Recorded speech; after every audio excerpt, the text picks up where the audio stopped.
Welcome to the Pharmacy Quality Solutions Quality Corner Show, where we talk quality of healthcare and explore what that actually means.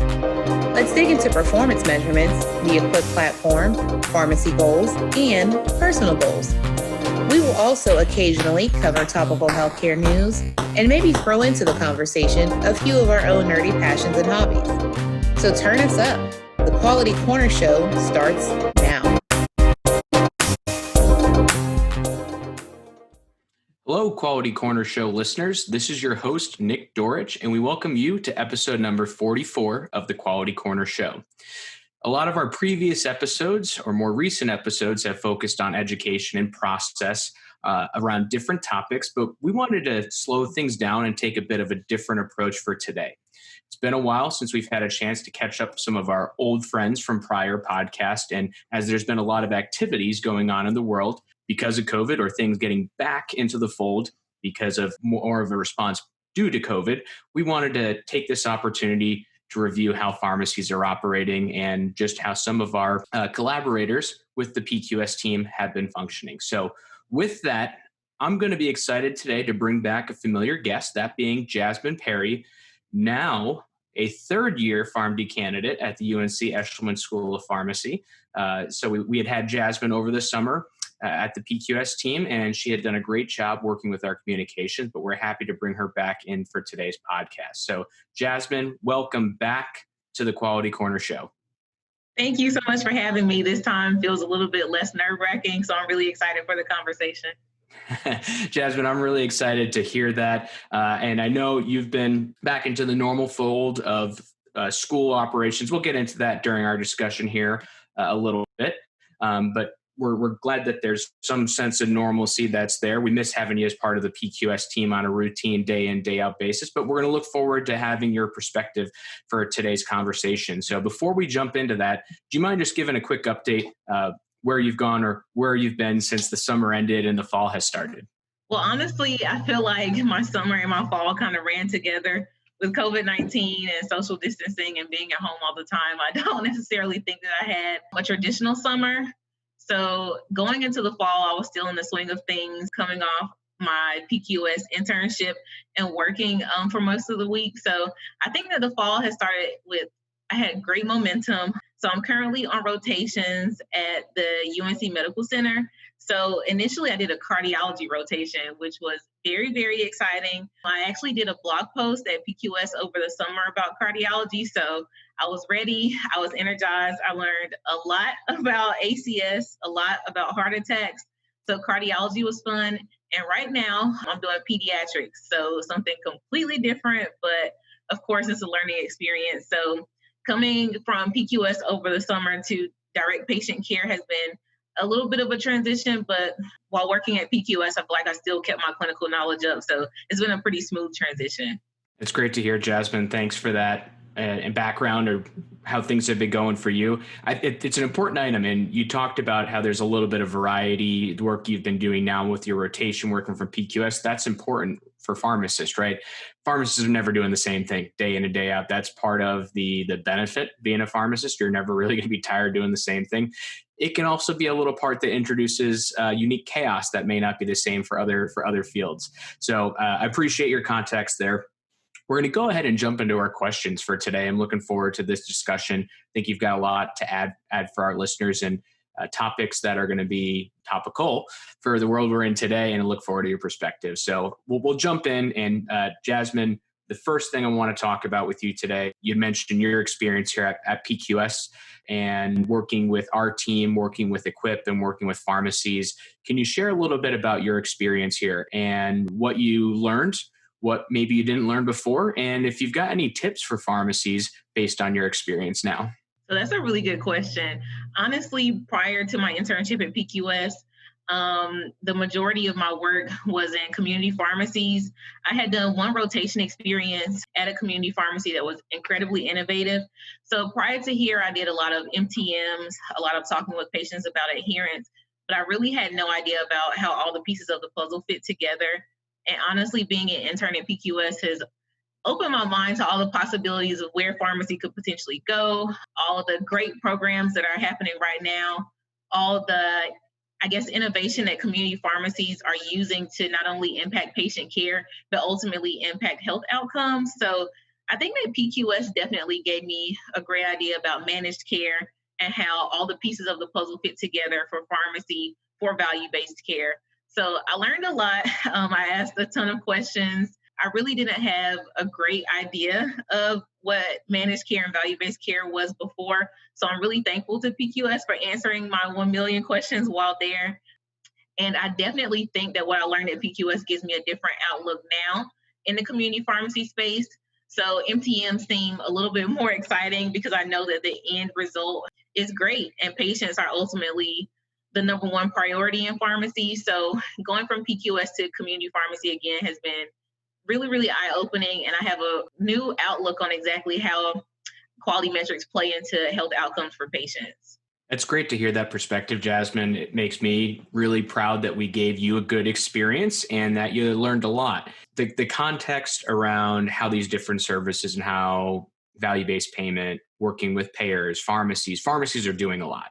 And there's a lot of ups and downs in pharmacy. And so having been through the PQS experience, you mentioned you gave us a lot of different questions. I'm going to try to give you one question here that's going to have big impact. So I'll do my best. From your experience, did it change your outlook? Did it change your positivity about the future of pharmacy and getting to expand your mindset on how different groups are looking at how patient care can be improved? So I definitely think working at PQS and being kind of behind the scenes changed my outlook on community pharmacy. Sometimes community pharmacy is really, really busy. So encouraging a patient to fill medications and giving them a call to say, hey, are you going to pick up your medications can seem a little bit daunting because you have so much to do in the workflow. But now on the other side of things, I definitely see how it has a huge impact. So patient health is number one. And in community pharmacy, you can sometimes feel like, wow, I'm really busy. I have a lot to do. But working at PQS let me see, wow, these are really, really great interventions and they have really, really great impacts on patient care. Especially something as simple as saying, hey, make sure you take your statin today and make sure you're taking it every single day can have huge impacts on reducing a heart attack. So being at PQS definitely let me see that what I'm doing in community pharmacy has gigantic impacts, whether you are super busy or whether you're on the phone call with a patient. So I definitely think PQS gave me a new outlook. Jasmine, that's great. Thank you. And you brought important context. Sometimes it's difficult to see the forest through the trees. So actively as a pharmacist, day in and day out, while you're doing an adherence intervention or while you're working with patients on getting them enrolled for a Medicare plan, et cetera, it can be easy to think about this as just it's the job that I do. But you have to think about it from the patient perspective. What am I doing to help that patient? How am I helping them improve their care? And ultimately, if you're helping your team improve how they're operating in the pharmacy so that they can be more efficient and more able to connect with the patients, that's going to have the biggest benefit. So glad you were able to see that and help connect some of those dots. That alone for me makes it a worthwhile experience for you to have been here. And that's not even taking into account all the work you did to help us educate pharmacy. So thank you for that as well. I'll move into our second question and to our next topic. You are back now on rotation, as you mentioned, at the hospital, and that's perhaps on campus. And so things have really changed in the last few months when we had a lot of shutdowns, and different areas, admittedly, are in different stages or phases of reopening. So from your experience, I'm no longer a college student. That's a different phase in my life. But for others who have kind of been there or are working in hospitals, healthcare settings, what have you seen that's kind of different? How have you seen people expecting or reacting to those changes? This is just looking to get a little bit of an unfiltered opinion from somebody who's had experience being back with community pharmacy, maybe in a hospital pharmacy, but also on a college campus. So I think you're getting a lot of different experiences that at this point, many people aren't getting that same benefit. Yeah, so COVID-19 changed everybody's life in dramatic ways.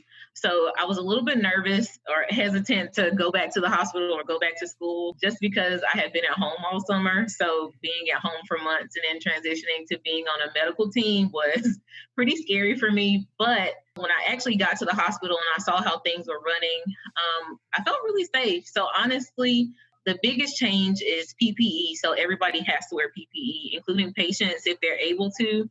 So I think that that's what makes me feel really safe.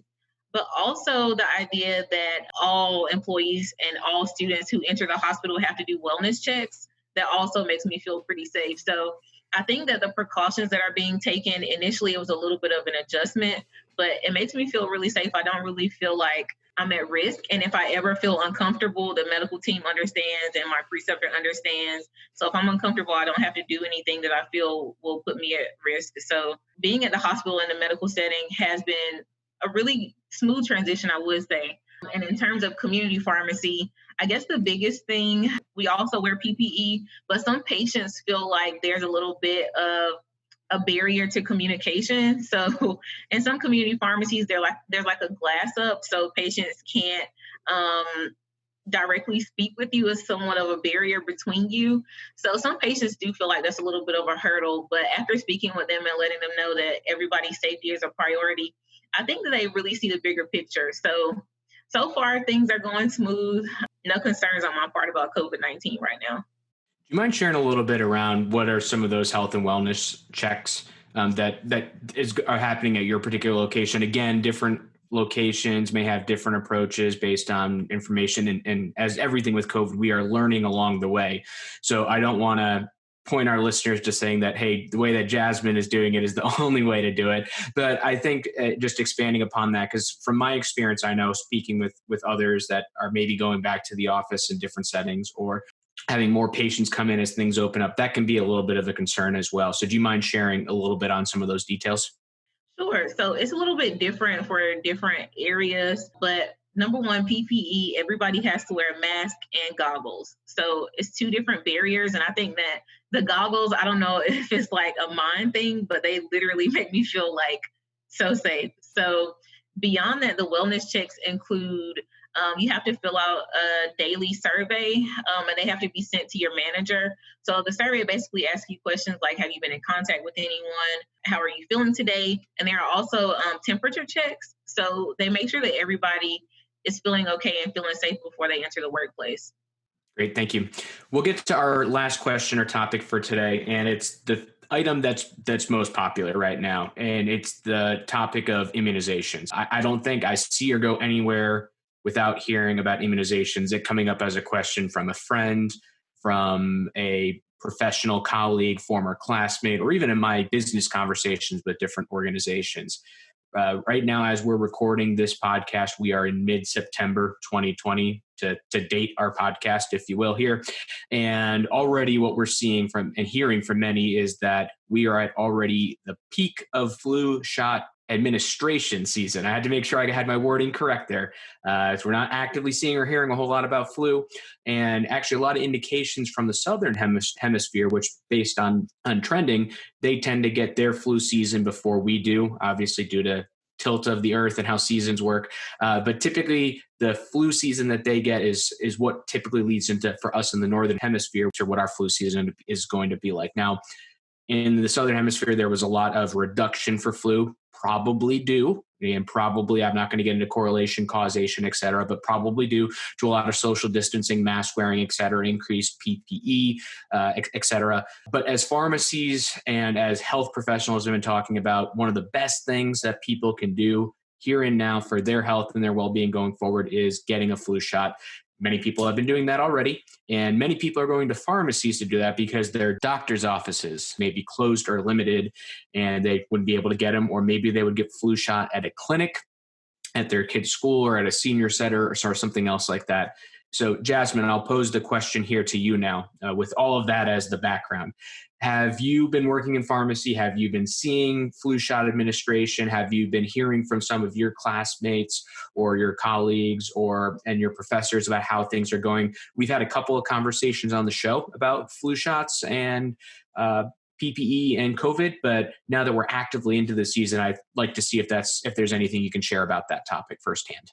So I've definitely seen a lot of patients come in to get flu vaccines. And in reality, I was a little bit surprised at the number of people who are coming in to get flu vaccines. And it's also an interesting, I guess, twist on things that pediatric patients are coming into community pharmacies now to get vaccines. So I didn't know if pediatric patients would be coming into community pharmacies at such a high rate, but working in community pharmacy, I have seen families come in to get vaccines. So it's pretty refreshing to see that everybody's taking this flu season very seriously. I will also say that at the School of Pharmacy, there have been lots of clinics and lots of opportunities for students to get and give vaccines. So I recently worked at a clinic hosted in student stores where students can come in and get vaccines. So in that capacity, lots of students are coming in. And also I went to a flu shot clinic to actually get mine at school. And I guess the interesting thing about it is that it was held outside. So that was a little bit interesting, but I also understand that it's a little bit safer for everybody involved. So flu shots are in full swing and community pharmacy is booming right now, giving flu vaccines. It's a little bit interesting, but I'm grateful that people are taking it very seriously. Yeah, I certainly agree with you on that. I know. So I'm scheduled to get my flu shot from my local pharmacy next week. And I had contacted my pharmacist ahead of time to make sure, one, they had availability of it, because that's been already a question or issue based on distribution cycle for flu vaccine. And I've heard from numerous pharmacy organizations that they've had to contact patients and get a waiting list going. So that's an issue. But when I contacted my pharmacy as well, I had to ask, I've seen more about pharmacies having forms that can be filled out online. So there's less time for the patient to spend in the pharmacy. I had to ask them as well, is this something where I can just pull up to the parking spot or into the parking lot somewhere and you come by and I'm sitting in my car getting the immunization? This pharmacy's not doing that. I'm still coming into the store. They gave me the rundown of what I need to have as far as PPE to enter the location. But it's a very interesting experience. And as I've looked at different pharmacies and how they've operated, we can go back to some of our prior episodes with either Dr. Ben McNabb or Dr. David Zagaric about flu and pharmacies. You can really see and hear how some of the thoughts that came through the summer on how to be successful. Some pharmacies have taken that head on and are having a pretty, I don't want to say easy, but it's a better communication with patients around what those expectations are versus patients not being able to find that information. That can lead to chaos and confusion. And certainly, just as everything goes right now, it's important for pharmacies to be very direct and informative around immunization information, because while we have flu vaccine here and now, in fingers crossed, in a few months, we'll have COVID vaccine to be handling for distribution. So Jasmine, different question for you. Again, you're bringing a different perspective as a student pharmacist and someone who's getting to work in different opportunities. Are there things that you've heard or heard to expect about COVID vaccine just from some of your experience thus far? I guess based on my experience, I think the biggest thing is patient trust and them feeling safe with the vaccines. So I've had conversations with pharmacists about patients trusting the scientific process. And because a lot of people don't necessarily understand, I guess, exactly how science works, they have a little bit of mistrust with the COVID vaccine. And when it eventually does come out, I think it's going to take a lot of education and a lot of pharmacists advocating for patients to receive the vaccine and that it's safe and we wouldn't put them in harm's way. So I definitely think that when the vaccine comes out, it's going to be a lot of pharmacists educating and dispelling myths and rumors about the vaccine. I think that's the biggest thing right now. It's going to be a key role for pharmacists to play, right? Patients typically see their pharmacist more than they do any other healthcare provider, right? So when it comes to education opportunities, those may be quick meetings, but it's a lot of meetings, and how you take the advantage of every one of those opportunities can really be successful. You never know for a particular patient who they're communicating with or the network that they have, right? If they've got a large family, people with other comorbidities that may be uncertain about getting the vaccine. Those are patients we want to make sure are getting the vaccine. There's going to be questions around prioritization when the vaccine does become available. So I think you're absolutely 100% correct. Pharmacists are going to have a role in the distribution administration for the vaccine, but we should be doing our part now around education. That question I threw to you as a curveball here was not part of our script ahead of time, but you knocked that one out of the park. So thanks for addressing that. Thank you. Yeah, that covers it as far as our official questions for today's podcast. Again, a couple of relevant, timely, topical questions. And Jasmine, as always, has been a fantastic person for us to communicate with. Jasmine, do you mind for our listeners, again, I know you've had some experience for yourself with social media, your YouTube channel, that sort of thing that's out there. Do you mind just sharing, where folks can find any information that you may have or your YouTube channel? Wow, thank you, Nick. So I have a YouTube channel and very exciting. I'm almost at 50,000 views. So hopefully you guys go check it out.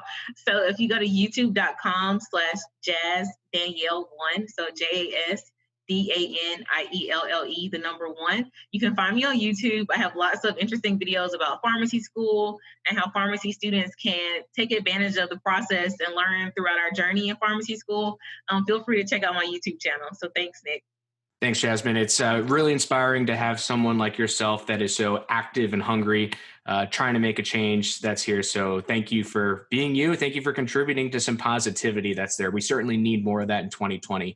Before we close out, Jasmine, I always like to give our guests an opportunity to provide any kind of final message, well wishes, just happy thoughts to our listening audience, or maybe it's a quality improvement suggestion. So I'll hand it off for you here. Any final comment that you have for our audience?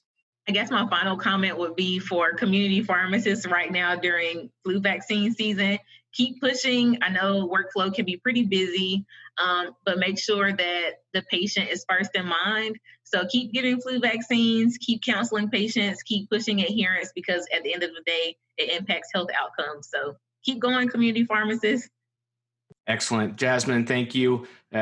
While we are here talking about help improve patient care, a big part of it comes to showing how we can be cheerleaders. We know pharmacists are underutilized and that there's a lot more that pharmacists can do to help patients and help our healthcare system. So again, Jasmine, thank you. Everybody be sure to check out Jasmine on her YouTube page.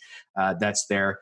We've covered a lot here for today, and this was just going to be 3 quick topics, and I hope you enjoyed it for this episode. We're going to be back with some new topics about quality measures, and coming up in October, we've got American Pharmacist Month, so we've got some exciting plans for that as well. But for today, I appreciate Jasmine. I appreciate you, our listener, checking in for this episode, but we're going to close out for today. So until next time, our team here at PQS has a couple of favors to ask of you, our podcast listener. First, we encourage you to share this podcast with 2 friends, because if you share this with 2 friends and each of them shares it with 2 friends, it really helps us hit a larger listening audience. Second, we also want to take a moment to remind you to subscribe to the podcast wherever you may find it. And then, if you have any questions or topics you would like us to address, please contact us. The best way to do so is to email info@pharmacyquality.com. Let us know what is on your mind and what we can address so that you are fully informed. Our goal is to continuously improve our podcast content and to provide meaningful information to our listeners based on current topics in healthcare, technology, and quality measurement. We want to help you become as effective as possible in how you care for patients and improve public health outcomes. So until next time, we wish you well.